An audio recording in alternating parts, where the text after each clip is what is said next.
We're continuing in the trenches, Crevonte, where games are won and lost and how you build championship teams.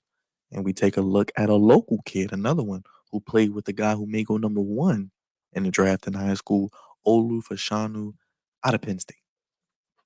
Oh man, another great kid who represents the big boys up front, the fat boys, how we call them, but it's definitely where the games are won and lost. And another guy who I think will make a nice step at the next level.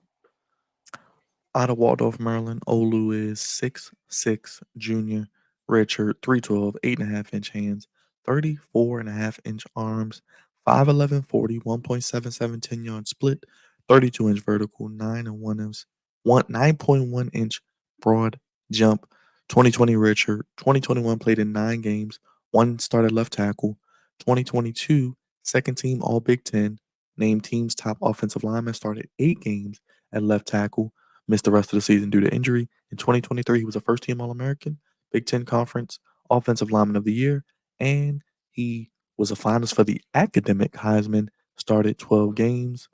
And Crevonte and his brother played with the number one, presumptive number one pick, Caleb Williams in high school, local guy, went to Penn State, seems to get better every year. Yeah, for sure, for sure. Um, Olu Fashanu, I mean, when you look at him, he looks like an offensive tackle, not just an offensive lineman. He looks like an offensive tackle. Prototypical height, weight, length. He looks like if the IT passes the physical eye test. Next up, some intangibles. Team captain. Coach called him a high production, low maintenance guy. My gosh, don't we all love one of those, especially our offensive linemen. They're like the blue collar guys. There ain't nothing pretty about what they do. They bring their hard hats, they bring their lunch pail, they go to work, they go home. So just a guy who's able to lead not just a group of men at his position, but can call himself a team captain. Um, great length. Is best served as a recovery mechanism. Um, I think a lot of these things. Oh well, what another thing fits up base blocks with good strike, leverage, and drive. I think because he went to Penn State, he has to get extra check marks for this.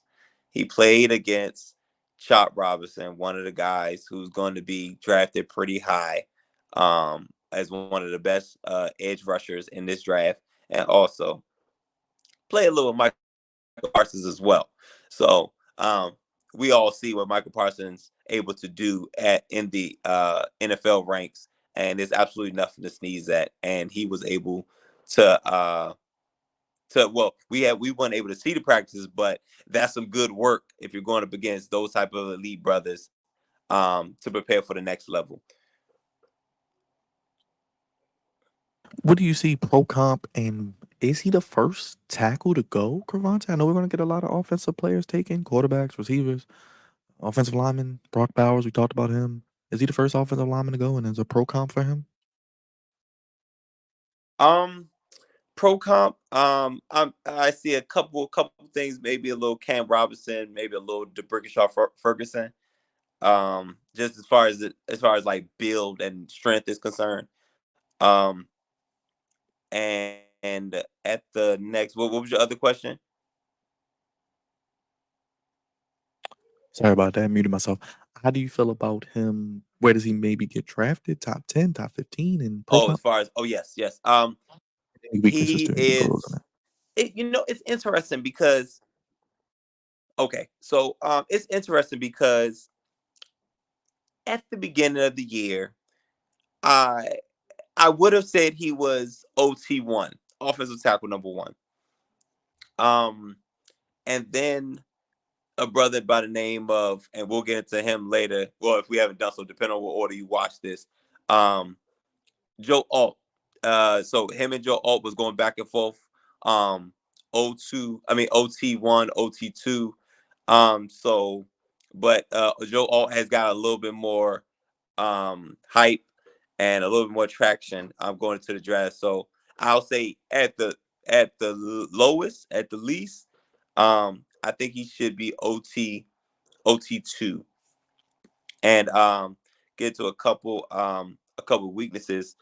Um, needs to be patient. Needs to be better patient and at timing to eliminate lunging with his punches.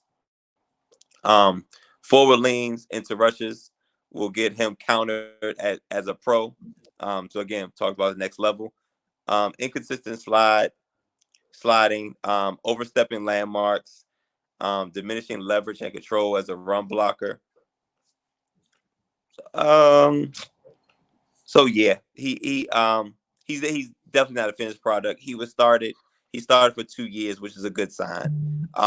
Being a captain, and also getting a lot of work against possibly the best pass rushers in college football will do him some well at the next level.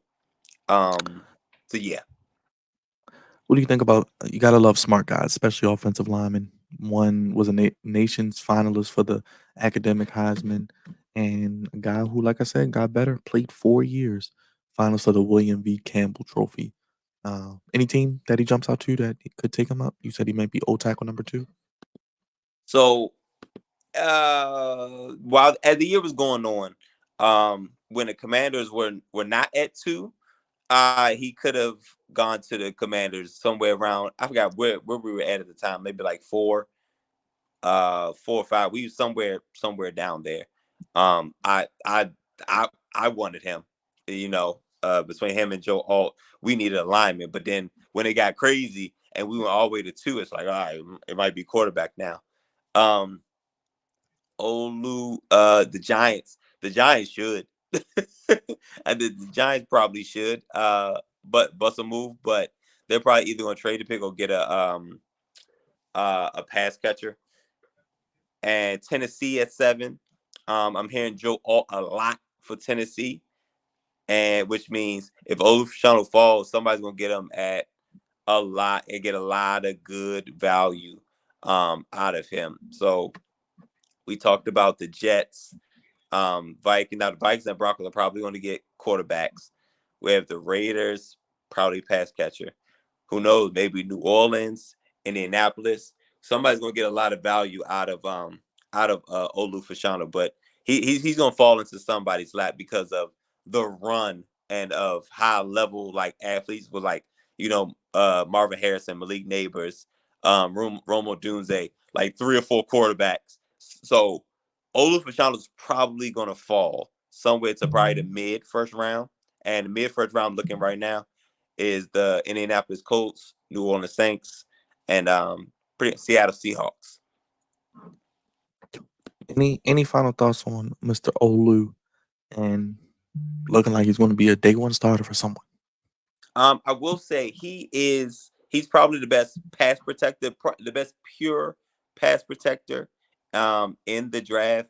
Um, footwork, footwork is great. He's natural feet, great footwork, and very smooth with how he moves. Is not he looks very natural at that offensive tackle position.